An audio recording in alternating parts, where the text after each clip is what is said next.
आज जे निवड झालेली आहे आपल्या माध्यमातून त्याबद्दल तुम्ही काय सांगता सर?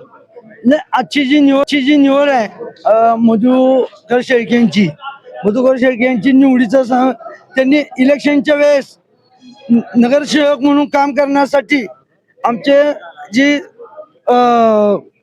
अनुजा कदम यांना संधी दिली बिनविरोधची. त्याचं कारण होतं की त्यांना बी एक त्यांच्या मनातली भावना होती की दादांनी मग त्यांना एक शब्द दिला की तुम्हाला जनतेची सेवाच करायची असेल तर तुम्ही आमच्या सोबत राहा, आम्ही तुम्हाला 100% संधी देऊ.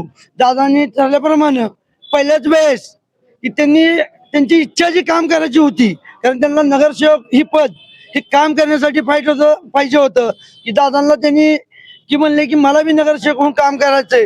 तर दादांनी त्यांना म्हणले की मी तुम्हाला 100% शब्द देतो की तुम्हाला नगरसेवक म्हणून काम करण्याची संधी देतो.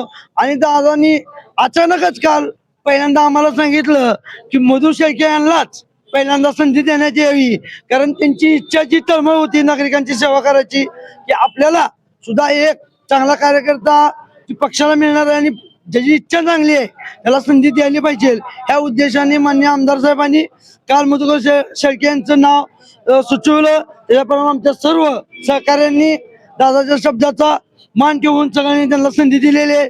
त्याबद्दल सुद्धा मी त्यांचं मनापासून आभारी मानतो, कारण आम्हाला एक नवीन सहकारी काम करण्यासाठी दिलेलं आहे.